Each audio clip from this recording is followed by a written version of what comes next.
ಸಮಯದಲ್ಲಿ ಎದ್ದು ಮೊರೆಯಿಟ್ಟೆನು. ನಿನ್ನ ವಾಕ್ಯವನ್ನು ನಿರೀಕ್ಷಿಸಿಕೊಂಡಿದ್ದೇನೆ.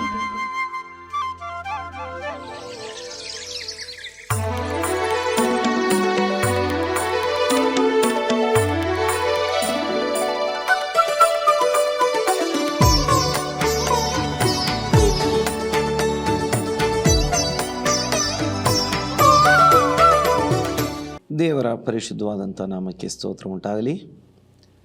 ಎಲ್ಲ ಪ್ರೀತಿಯ ಸಹೋದರ ಸಹೋದರಿಯರಿಗೆ, ದೇವಜನರಿಗೆ, ಸ್ನೇಹಿತರೆ, ನಿಮ್ಮೆಲ್ಲರಿಗೆ ಯೇಸು ಕ್ರಿಸ್ತನ ಪರಿಶುದ್ಧವಾದಂಥ ನಾಮದಲ್ಲಿ ಈ ಮುಂಜಾನೆ ಮುತ್ತು ಮಾರ್ನಿಂಗ್ ಪಲ್ ದೇವರ ವಾಕ್ಯದ ಧ್ಯಾನ ಕಾರ್ಯಕ್ರಮಕ್ಕೆ ಸ್ವಾಗತಗಳನ್ನು ಹೇಳುವನಾಗಿದ್ದೇನೆ, ವಂದನೆಗಳನ್ನು ತಿಳಿಸುವನಾಗಿದ್ದೇನೆ. ನಾನು ಪಾಸ್ಟರ್ ವಿಜಯ ಅಬ್ರಹಾಂ ಮತ್ತು ನನ್ನ ಧರ್ಮಪತ್ನಿ ಬೀನಾ ಅಬ್ರಹಾಂ, ನಾವು ನಿಮ್ಮೊಂದಿಗೆ ಈ ಮುಂಜಾನೆಯಲ್ಲಿ ಇರುವಂತೆ ದೇವರನ್ನ ಕೊಂಡಾಡುವಂತೆ ದೇವರು ಸಹಾಯ ಮಾಡಿದ್ದಾನೆ. ಈ ದಿನದ ಧ್ಯಾನಕ್ಕಾಗಿ ನಾವು ಒಂದು ವಾಕ್ಯವನ್ನು ತೆಗೆದುಕೊಳ್ಳುವಂಥವರಾಗಿರೋಣ. ಯೆಶಾಯನ ಪ್ರವಾದನ ಗ್ರಂಥ 60ನೇ ಅಧ್ಯಾಯ ಅದರ 20ನೇ ವಾಕ್ಯವನ್ನು ಓದಿಕೊಳ್ಳುವಂಥವರಾಗಿರೋಣ. ನಿನ್ನ ಸೂರ್ಯನು ಇನ್ನು ಮುಳುಗನು, ನಿನ್ನ ಚಂದ್ರನು ತೊಲಗನು, ಯೆಹೋವನೇ ನಿನಗೆ ನಿತ್ಯ ಪ್ರಕಾಶವಾಗಿರುವನು, ನೀನು ದುಃಖಿಸುವ ದಿನಗಳು ಕೊನೆಗಾಣುವವು. ದೇವರಿಗೆ ಸ್ತೋತ್ರ. ಇಲ್ಲಿ ನಾವು ನೋಡ್ತಾ ಇದ್ದೇವೆ, ನಿನ್ನ ಸೂರ್ಯನು ಇನ್ನು ಮುಳುಗನು, ನಿನ್ನ ಚಂದ್ರನು ತೊಲಗನು, ಯೆಹೋವನೇ ನಿನಗೆ ನಿತ್ಯ ಪ್ರಕಾಶವಾಗಿರುವನು, ನೀನು ದುಃಖಿಸುವ ದಿನಗಳು ಕೊನೆಗಾಣುವವು. ದೇವರಿಗೆ ಸ್ತೋತ್ರ. ನಿನ್ನ ಸೂರ್ಯನು ಇನ್ನು ಮುಳುಗನು. ನಾವು ಅನೇಕ ಸಂದರ್ಭಗಳಲ್ಲಿ ಈ ದೇವರ ವಾಕ್ಯದ ಭಾಗಗಳನ್ನು ಓದಿದ್ದೇವೆ, ವಾಕ್ಯಗಳನ್ನು ಕೇಳಿದ್ದೇವೆ, ಸಂದೇಶಗಳನ್ನು ಕೇಳಿದ್ದೇವೆ. ಇಲ್ಲಿ ಪ್ರಾರಂಭದ ಭಾಗದಲ್ಲಿ ನೋಡ್ತೇವೆ, ಏಳು ಪ್ರಕಾಶಿಸು, ನಿನಗೆ ಬೆಳಕು ಬಂತು, ಯೆಹೋವನ ತೇಜಸ್ಸು ನಿನ್ನ ಮೇಲೆ ಉದಯಿಸಿದೆ. ಈಗ ಕೊನೆಯ ಭಾಗಕ್ಕೆ, ಈ ಅಧ್ಯಾಯದ ಕೊನೆಯ ಭಾಗಕ್ಕೆ ಬರುವಾಗ ನಾವು ನೋಡ್ತೇವೆ, ನಿನ್ನ ಸೂರ್ಯನು ಇನ್ನೂ ಮುಳುಗನು. ನಮ್ಮ ಮೇಲೆ ಆತ ಉದಯಿಸಿದ್ದಾನೆ, ತೇಜಸ್ಸು ಉದಯಿಸಿದೆ, ಬೆಳಕು ನಮಗೆ ಕೊಟ್ಟಿದ್ದಾನೆ. ಆದರೆ ದೇವರು ಹೇಳುತ್ತಿದ್ದಾರೆ, ನಿನ್ನ ಸೂರ್ಯನು ಇನ್ನೂ ಮುಳುಗನು. ಹಾಗಾದರೆ ನಮ್ಮ ಸೂರ್ಯ ಯಾವುದು, ಯಾವ ಸೂರ್ಯ ನಮ್ಮದು ಎಂಬುದನ್ನು ನಾವು ನೆನೆಸಿಕೊಳ್ಳುವಾಗ ನಮಗೆ ಅದನ್ನು ತಿಳಿದುಕೊಳ್ಳಲಿಕ್ಕೆ ಸಾಧ್ಯವಾಗ್ತದೆ. ಲೋಕದ ಸೂರ್ಯ ಪ್ರತಿದಿನ ಮುಳುಗುತ್ತಾನೆ ಇರ್ತಾನೆ, ಅಥವಾ ಸೂರ್ಯಾಸ್ತಮಾನ ಪ್ರತಿದಿನ ಆಗ್ತಾನೆ ಇರ್ತದೆ. ಇನ್ನು ಲೋಕದಲ್ಲಿ ಮುಳುಗದಂಥ ಸಂಗತಿಗಳು ಒಂದು ಕೂಡ ಇಲ್ಲ. ನಾವು ನೋಡ್ತೇವೆ, ಒಂದು ಕಾಲದಲ್ಲಿ ಬಹಳ ಪ್ರಸಿದ್ಧ ಸಾಮ್ರಾಜ್ಯವಾಗಿತ್ತು ಬ್ರಿಟಿಷ್ ಸಾಮ್ರಾಜ್ಯ. ಆ ಸಾಮ್ರಾಜ್ಯಕ್ಕೆ ಸೂರ್ಯ ಮುಳುಗದ ಸಾಮ್ರಾಜ್ಯ ಎಂಬಂಥ ಹೆಸರು ಇತ್ತು. ಆದರೆ ಆ ಸಾಮ್ರಾಜ್ಯ ಕೂಡ ಮುಳುಗಿತ್ತು. ಈಸ್ಟ್ ಇಂಡಿಯಾ ಕಂಪನಿ, ಅದು ಈ ಬ್ರಿಟಿಷ್ ಸಾಮ್ರಾಜ್ಯವನ್ನು ಸ್ಥಾಪನೆ ಮಾಡಲಿಕ್ಕೆ ಉಪಯೋಗಿಸಲ್ಪಟ್ಟಂಥ ಕಂಪನಿ, ಲೋಕ ಕಂಡಂಥ ಅತಿ ದೊಡ್ಡ ಕಂಪನಿ. 200-250 ವರ್ಷಗಳ ಕಾಲ ಲೋಕದ ಬಹಳಷ್ಟು ದೇಶಗಳನ್ನು ಆಳಿದಂಥ ಕಂಪನಿ. ಇವತ್ತು ಲೋಕದಲ್ಲಿ ಎಷ್ಟೇ ದೊಡ್ಡ $multi-million-billion ಬಿಸ್ನೆಸ್ಸಿನ ಕಂಪನಿಗಳಿದ್ದರೂ ಅವೆಲ್ಲವುಗಳಿಗಿಂತ ಭಾಳ ದೊಡ್ಡ ಕಂಪನಿಯಾಗಿತ್ತು ಈ ಈಸ್ಟ್ ಇಂಡಿಯಾ ಕಂಪನಿ. ಅದು ಸಹ ಮುಳುಗಿತ್ತು. ಇನ್ನು ಮುಳುಗದಂಥ ಸಂಗತಿಗಳು ಯಾವುದೂ ಇಲ್ಲ. ದೊಡ್ಡ ದೊಡ್ಡ ಬ್ಯಾಂಕ್ಗಳು ಮುಳುಗ್ತಾ ಇದ್ದಾವೆ, ದೊಡ್ಡ ದೊಡ್ಡ ಬಿಸ್ನೆಸ್ ಕಂಪನಿಗಳು ಮುಳುಗ್ತಾ ಇದ್ದಾವೆ. ಇನ್ನು ಬಹಳ ಲಾಭ ನಿಮಗೆ ಮಾಡಿಕೊಡ್ತೇವೆ ಅಂತ ಫೈನಾನ್ಸ್ ವ್ಯವಸ್ಥೆಗಳನ್ನು ಮಾಡಿಕೊಂಡು ಬರುವಂಥವರು ಡಿಪಾಸಿಟ್ಗಳನ್ನು ತೆಗೆದುಕೊಂಡು ಮುಳುಗುವಂಥವರಾಗಿದ್ದಾರೆ. ಅಂದರೆ ಈ ಲೋಕದಲ್ಲಿ ಕೆಲವೊಮ್ಮೆ ಗಂಡನೇ ಮುಳುಗಿ ಹೋಗ್ತಾನೆ, ಕೆಲವೊಮ್ಮೆ ಹೆಂಡತಿಯೇ ಮುಳುಗಿ ಹೋಗ್ತಾಳೆ, ಅಥವಾ ನಾಪತ್ತೆ ಆಗ್ತಾರೆ, ಓಡಿ ಹೋಗ್ತಾರೆ. ಏನೆಲ್ಲ ಈ ಲೋಕದಲ್ಲಿ ಮುಳುಗುವಂಥದ್ದನ್ನು ನೋಡ್ತೇವೆ. ಹೆತ್ತ ತಂದೆ ತಾಯಿಗಳು ಅಥವಾ ನೋಡ್ತಾರೆ ಎಂಬಂಥ ಭರವಸೆ ಇಟ್ಟುಕೊಂಡಂಥ ಮಕ್ಕಳು ಕೂಡ ಕೆಲವೊಮ್ಮೆ ದೂರ ಹೋಗ್ತಾರೆ. ಈ ಲೋಕದ ಸೂರ್ಯ ಅಂತೂ ಪ್ರತಿದಿನ ಮುಳುಗ್ತಾನೆ ಇರ್ತಾನೆ. ಮುಂಜಾನೆ ಒಳ್ಳೆಯ ಒಂದು ಉದಯವಾದಾಗ ಬಹಳ ಸಂತೋಷ, ಆ ಉದಯ ಪ್ರಕಾಶ ನಂತರ ಮಧ್ಯಾಹ್ನದವರೆಗೆ ಪ್ರಜ್ವಲಿಸಿ ನಂತರ ಡೌನ್ ಆಗ್ತಾ ಬಂದು ಮುಳುಗಿ ಒಂದು ಕತ್ತಲೆಗೆ ಹೋಗುವಂಥದ್ದನ್ನು ನೋಡ್ತೇವೆ. ಆದರೆ ದೇವರು ಮಾತ್ರ ನಮಗೆ ಹೇಳ್ತಾರೆ, ನಿನ್ನ ಸೂರ್ಯನು ಇನ್ನೂ ಮುಳುಗನು. ಯೇಸು ಕ್ರಿಸ್ತನೇ ಆ ಸೂರ್ಯನು ಎಂಬುದಾಗಿ. ಹೌದು, ಈ ಲೋಕದಲ್ಲಿ ಈಗಾಗಲೇ ಹೇಳಿದ ಪ್ರಕಾರ ಎಲ್ಲ ಮುಳುಗಿಸುವಂಥ ಒಂದು ಲೋಕ. ಆದರೆ ನಮ್ಮನ್ನು ಮುಳುಗಿಸದೆ ನಮಗಾಗಿ ಯಾವಾಗಲೂ ಪ್ರಕಾಶವಾಗಿರುವಂಥ ದೇವರು ನಮ್ಮ ಯೇಸು ಸ್ವಾಮಿ ಒಬ್ಬರೇ. ಆತ ನಾವು ಮುಳುಗಿ ಹೋಗುತ್ತಾ ಇರುವಂಥ ಪರಿಸ್ಥಿತಿಯಲ್ಲಿದ್ದರೂ ಕೂಡ ಆತ ಏನು ಮಾಡ್ತಾನೆ, ನಮ್ಮನ್ನು ಕೈ ಹಿಡಿದು ಮೇಲಕ್ಕೆ ಎತ್ತುವಂಥ ದೇವರಾಗಿದ್ದಾನೆ. ಈ ಲೋಕದಲ್ಲಿ ಮುಳುಗಿಸೋರೆಲ್ಲ ಏನು ಮಾಡ್ತಾರೆ, ಬಿಟ್ಟು ಓಡಿ ಹೋಗಿ ಬಿಡ್ತಾರೆ. ಆದರೆ ನಮ್ಮ ದೇವರು ಹಾಗಲ್ಲ. ನಾವು ಮುಳುಗುತ್ತಾ ಇರುವಾಗ, ನಾವು ಕೂಗಿಕೊಳ್ಳುವಾಗ ಏನಾಗ್ತದೆ, ದೇವರು ನಮ್ಮ ಹತ್ತಿರಕ್ಕೆ ಬಂದು ನಮಗೆ ಸಹಾಯ ಮಾಡುವಂಥ ದೇವರಾಗಿದ್ದಾನೆ. ಆ ಸೂರ್ಯನ ಬಗ್ಗೆ ಇಲ್ಲಿ ನಾವು ನೋಡ್ತಾ ಇದ್ದೇವೆ, ಅದು ಇನ್ನು ಮುಳುಗುವುದೇ ಇಲ್ಲ ಎಂಬುದಾಗಿ. ಮಾತ್ರವಲ್ಲ, ಮುಂದೆ ನೋಡ್ತೇವೆ ಸೂರ್ಯನು ಹಗಲಿಗೆ, ಸೂರ್ಯನು ಮುಳುಗನು, ಚಂದ್ರನು ತೊಲಗನು. ನಾವು ಚಂದ್ರನ ಬಗ್ಗೆ ಕೂಡ ನಾವು ನೋಡುವಂಥ ಸಮಯದಲ್ಲಿ ಚಂದ್ರ ಒಂದೇ ರೀತಿಯಲ್ಲಿ ಯಾವತ್ತೂ ಇರುವುದಿಲ್ಲ. ಒಂದು ದಿನ ಯಾವ ಗಾತ್ರದಲ್ಲಿ ಇರ್ತಾನೆ, ಅದೇ ಗಾತ್ರದಲ್ಲಿ ಮಾರನೇ ದಿನ ಇರುವುದಿಲ್ಲ. ಒಂದು ಅದರ ಗಾತ್ರ ಹೆಚ್ಚಾಗ್ತದೆ ಅಥವಾ ಅದರ ಗಾತ್ರ ಕಡಿಮೆ ಆಗ್ತದೆ. ನಿಜವಾಗಿ ಅದರ ಗಾತ್ರದಲ್ಲಿ ಬೆಳವಣಿಗೆ ಆಗದಿದ್ದರೂ ಆ ಬೆಳಕಿನ ಒಂದು ವಿಸ್ತೀರ್ಣ ಏನಾಗ್ತದೆ, ಹೆಚ್ಚಾಗ್ತದೆ, ಕಡಿಮೆ ಆಗ್ತದೆ. ಅಂದರೆ ಅಮಾವಾಸ್ಯೆ ಹತ್ತಿರ ಬರ್ತಾ ಇದ್ದ ಹಾಗೆ ಅದರ ಬೆಳಕು ಕಡಿಮೆ ಆಗ್ತಾ ಬರ್ತದೆ, ಸ್ವಲ್ಪ ಭಾಗ ಮಾತ್ರ, ಕೊನೆಗೆ ಒಂದಿನ ಏನೂ ಕೂಡ ಕಾಣಿಸದೆ ಹೋಗ್ತದೆ. ಇನ್ನು ಹುಣ್ಣಿಮೆ ಬರ್ತಾ ಇರುವಾಗ ಏನಾಗ್ತದೆ, ದಿನದಿಂದ ದಿನಕ್ಕೆ ಬೆಳಕು ಹೆಚ್ಚಾಗ್ತಾ ಬರ್ತದೆ, ಕೊನೆಗೆ ಪೂರ್ಣ ಚಂದ್ರನನ್ನು ನಾವು ನೋಡ್ತೇವೆ. ಆದರೆ ಎಲ್ಲ ರಾತ್ರಿಯಲ್ಲಿ ನಮಗೆ ಅದೇ ಸಮಯಕ್ಕೆ ಚಂದ್ರನನ್ನು ಅದೇ ಸ್ಥಾನದಲ್ಲಿ ನೋಡಲಿಕ್ಕೆ ಆಗಲ್ಲ. ಇವತ್ತು ಸಾಯಂಕಾಲ 7 ಗಂಟೆಗೆ ನಾವು ನೋಡಿದರೆ ಮಾರನೇ ದಿನ ಅಲ್ಲಿ ಬರಬೇಕಾದ್ರೆ ಕೆಲವೊಮ್ಮೆ 7:45, 8 ಗಂಟೆ ಆಗಿರ್ತದೆ. ಅಂದರೆ ನಮಗೆ ಚಂದ್ರನ ಮೇಲೆ ಕೂಡ ಭರವಸೆ ಇಡಲಿಕ್ಕೆ ಆಗುವುದಿಲ್ಲ ನೋಡಿ. ಆದರೆ ದೇವರು ಹೇಳ್ತಿದ್ದಾರೆ, ನಿನ್ನ ಚಂದ್ರನು ಇನ್ನೂ ತೊಲಗನು, ಅಥವಾ ನೋಡಿ, ನಿನ್ನ ಸೂರ್ಯನು ಇನ್ನೂ ಮುಳುಗನು, ನಿನ್ನ ಚಂದ್ರನು ತೊಲಗನು. ನಮಗೆ ದೇವರೇ ಏನಾಗಿದ್ದಾರೆ, ಸೂರ್ಯ ಮತ್ತು ಚಂದ್ರರಾಗಿದ್ದಾರೆ. ದೇವರೇ ನಮಗೆ ಸೂರ್ಯ ಮತ್ತು ಚಂದ್ರರಾಗಿದ್ದಾರೆ ನೋಡಿ. ಈ ಲೋಕದ ಸೂರ್ಯ, ಲೋಕದ ಚಂದ್ರ ಅದು ಮುಳುಗಿ ಹೋಗ್ತದೆ ಅಥವಾ ತೊಲಗಿ ಹೋಗ್ತದೆ. ಅದರ ಬೆಳಕನ್ನು ನಮಗೆ ನಂಬಲಿಕ್ಕೆ ಆಗಲ್ಲ. ಮತ್ತು ನಮಗೆ ಕೆಲವೊಮ್ಮೆ ಒಳ್ಳೆಯ ಹಗಲಿನ ವೇಳೆಯಲ್ಲೂ ಕೂಡ ಮೋಡ ಮುಸುಕಿದ ವಾತಾವರಣ ಇದ್ದರೆ ನಮಗೆ ಸೂರ್ಯನನ್ನು ದೃಷ್ಟಿಸುವುದಕ್ಕೆ ಸಾಧ್ಯವಾಗುವುದಿಲ್ಲ. ನಮಗೆ ಉತ್ತರ ಧ್ರುವ ಪ್ರದೇಶಗಳು, ಇನ್ನು ಬೇರೆ ಬೇರೆ ಪ್ರದೇಶಗಳಿಗೆ ಹೋದರೆ ಅಥವಾ ಬೇರೆ ಬೇರೆ ಭಾಗಗಳಿಗೆ ಹೋದರೆ ಅಲ್ಲಿ ಸೂರ್ಯನ ಬೆಳಕು ಬೀಳುವಂಥದ್ದೇ ಅಪರೂಪ.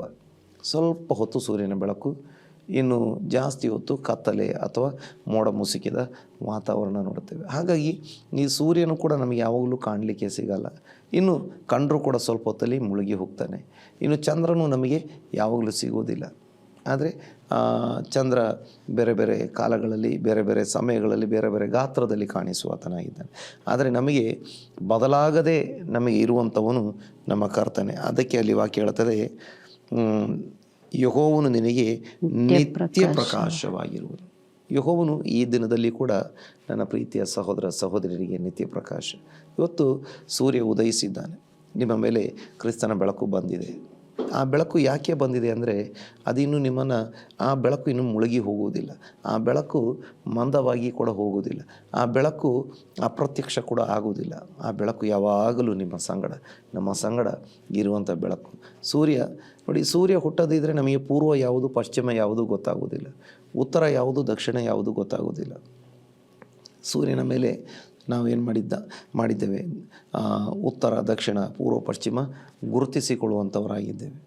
ಹಾಗಾಗಿ ನಮ್ಮ ಸೂರ್ಯನು ಮುಳುಗೋದಿಲ್ಲ. ಅದರ ಅರ್ಥ ನಮಗೆ ಇನ್ನೂ ದಿಕ್ಕು ತಪ್ಪುವುದಿಲ್ಲ. ನಾವು ಹೇಳ್ತೇವೆ ಕೆಲವೊಮ್ಮೆ ದಿಕ್ಕು ಕಾಣಿಸುವುದಿಲ್ಲ, ದಿಕ್ಕು ತೋಚದ ಪರಿಸ್ಥಿತಿ, ಏನು ಮಾಡಲಿ ಗೊತ್ತಿಲ್ಲ.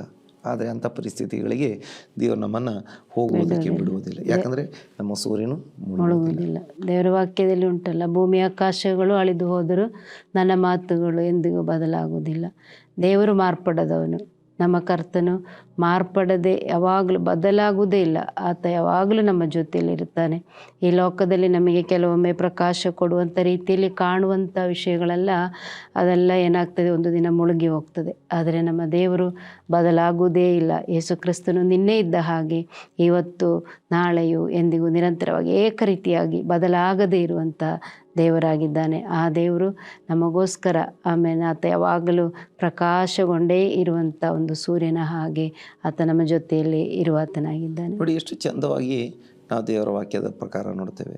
ಈ ಲೋಕದಲ್ಲಿರುವ, ಆಗಲೇ ದೇವರ ಸೇವಕಿ ಹೇಳಿದ ಹಾಗೆ, ಈ ಲೋಕದ ಬೆಳಕಿನ ಮೂಲಗಳೆಲ್ಲ ಏನಾಗ್ತದೆ, ಅದು ಬರಿದಾಗ್ತದೆ. ನೋಡಿ, ಒಂದು ಡ್ಯಾಮ್, ಅಲ್ಲಿ ನೀರಿದ್ದರೆ ಮಾತ್ರ ಆ ಒಂದು ಜನರೇಟರ್ ಮೂಲಕವಾಗಿ ವಿದ್ಯುತ್ ಶಕ್ತಿ ಉತ್ಪಾದನೆಯಾಗಿ ಬೆಳಕು ಕೊಡಲಿಕ್ಕೆ ಆಗ್ತದೆ. ಒಂದು ಡ್ಯಾಮ್ ಅಥವಾ ಒಂದು ಕಲ್ಲಿದ್ದಲಿನಿಂದ ಮಾಡುವಂಥ ಉಷ್ಣ ಸ್ಥಾವರ, ಅಥವಾ ಏನು ಕಲ್ಲಿದ್ದಲಿನಿಂದ ವಿದ್ಯುತ್ ಉತ್ಪಾದನೆ, ಕಲ್ಲಿದ್ದಲು ಇಲ್ಲ, ನೀರು ಇಲ್ಲದಿದ್ದರೆ ಅಲ್ಲಿ ಕೂಡ ಸಾಧ್ಯವಿಲ್ಲ. ಇನ್ನು ನ್ಯೂಕ್ಲಿಯರ್ ಪವರ್ ಆಗಿದ್ದರೆ ಅದು ಕೂಡ ಅದಕ್ಕೆ ಅನೇಕ ಅಡೆತಡೆಗಳಿದ್ದಾವೆ. ಇನ್ನು ಸೋಲಾರ್ ಸಿಸ್ಟಮ್ನಿಂದ ಸೂರ್ಯನ ಬೆಳಕಿನಿಂದ ವಿದ್ಯುತ್ ಶಕ್ತಿ ಉತ್ಪಾದನೆ ಮಾಡ್ತಾರೆ. ಆದರೆ ಮೋಡ ಮುಸುಕಿದ ವಾತಾವರಣ, ಮಳೆಗಾಲ, ರಾತ್ರಿ ಸಮಯಗಳಲ್ಲಿ ಬೆಳಕಿಗೆ ಕಷ್ಟ ಆಗ್ತದೆ. ಇನ್ನು ಕೆರೋಸಿನ್ ಇರ್ಬೋದು ಅಥವಾ ಬೇರೆ ಎಣ್ಣೆಗಳಿಂದ ಬೆಳಕನ್ನು, ಅದು ಆ ಎಣ್ಣೆ ಮುಗಿದು ಹೋದ ಮೇಲೆ ಆ ಬೆಳಕು ಆರಿ ಹೋಗ್ತದೆ. ಆದರೆ ಆರಿ ಹೋಗದಂಥ ಬೆಳಕು, ಯಾವತ್ತೂ ಮುಳುಗದ ಬೆಳಕು, ಅದು ಕರ್ತನೇ ಆಗಿದ್ದಾನೆ.